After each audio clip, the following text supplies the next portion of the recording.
Ini yang cukup mengejutkan ya, bahkan dari hasil elektabilitas dari ketiga paslon yang diusung oleh PDIP, yaitu di Jawa Timur, Jawa Tengah, dan DKI Jakarta. Menurut saya itu sudah hampir mengimbangi ya. Yang pertama yaitu Trisma hari ini hampir ya kejar-kejaran dengan Ibu Khofifah Indar Parawansa, yaitu petahana. Bayangkan loh, petahana dan melawan Trisma hari ini yang baru saja dideklarasikan menjadi calon gubernur dari PDIP. Bayangkan, baru beberapa minggu saja tetapi elektabilitasnya sudah naik cukup signifikan.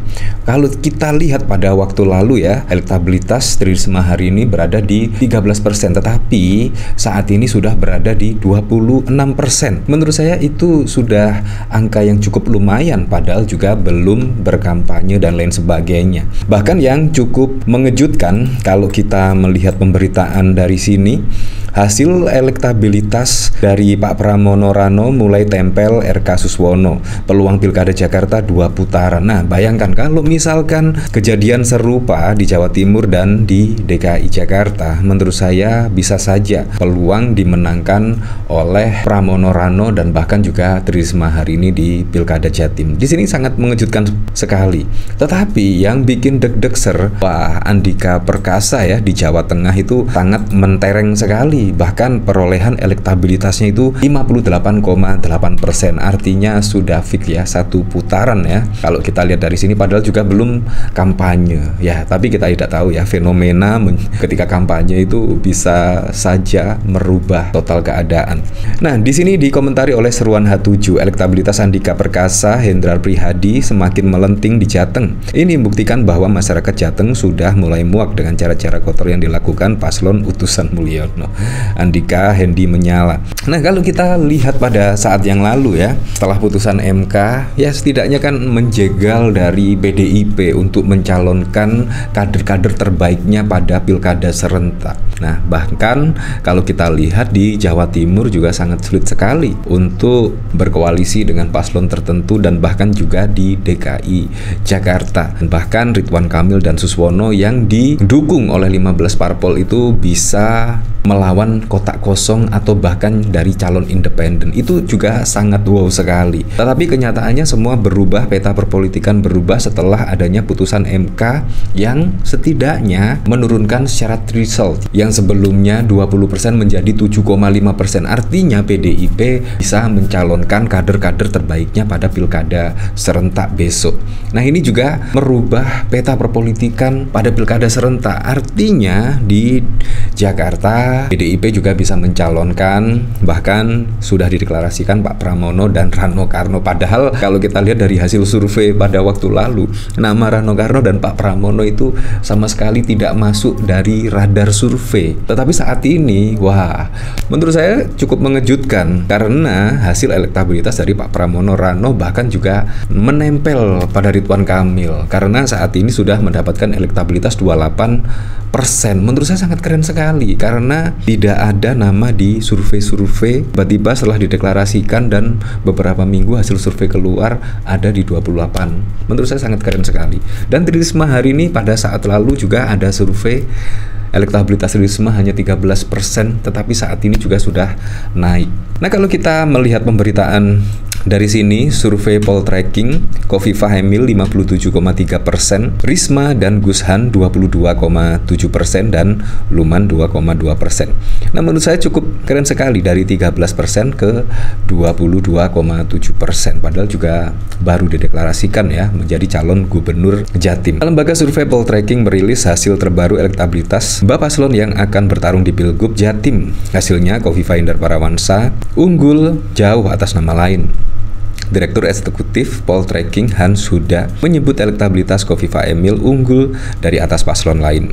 Simulasi surat suara pasangan Khofifah Emil 57,3%. Ini kekuatan Khofifah Emil cukup besar, hampir menyentuh angka 60%, kata Hanta Yuda pas saat paparan melalui Poltreking TV pada 19 September. Hanta membeberkan untuk elektabilitas Risma hari ini dan Syahrul di angka 22,7%, sementara Luluk Nur Hamidah Lukmanul Hakim di angka 2,2%. Sebanyak 17,8% undecided votersnya masih lumayan tinggi. Hanta mengungkapkan ada kemungkinan pergeseran undecided voter ke masing-masing paslon. Masih ada peluang undecided direbutkan 3 paslon. Menurut Hanta, elektabilitas Khofifah Emil sudah hampir mendekati batas elektoral psikologi petahana yakni 60%, yang prediksi 2 paslon lain akan kesulitan mengejar Risma Gushan yang paling dekat untuk Luluk Lukman dengan waktu 2,5 bulan itu berat tendasnya.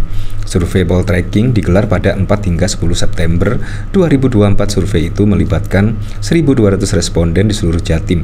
Metode survei menggunakan multi-stage random sampling. Survei Poltreking ini memiliki margin of error angka kurang lebih 2,9% dengan tingkat kepercayaan 95%. Wah, ya seperti itu lah.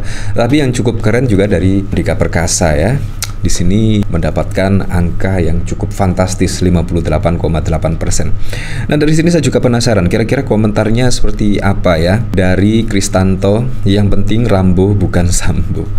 Dari Fa, yang jelas asal bukan. Wah, dari Malin Gundang menyala PDIP. Jateng Perkasa seru, 1 kolam. Andika, katanya besok ada yang mau tes air di Jateng. Rambo untuk Jateng, ya sangat keren sekali. 58 itu kode. Bir besarnya adalah mewujudkan hasil survei tersebut menjadi kenyataan. Survei sama dengan Capres 58%. Emang lagi tren. Nggak dulu deh polisi dan lebih milih Mas Hendi daripada Gus Yassin untuk ngurus warga Jateng. Ya seperti itulah.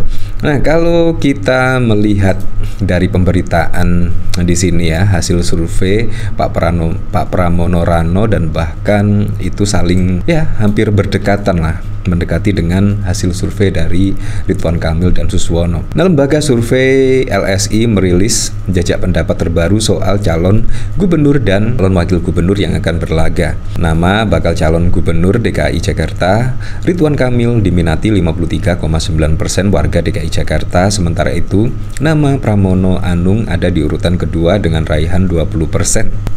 Mengomentari hal tersebut, pengamat politik sekaligus Direktur Eksekutif Parameter Indonesia, Andi Prayitno, mengatakan bahwa pasangan Pramono Rano tetap memiliki peluang dan Rano Karno menjadi kunci dalam peningkatan elektabilitas pasangan tersebut.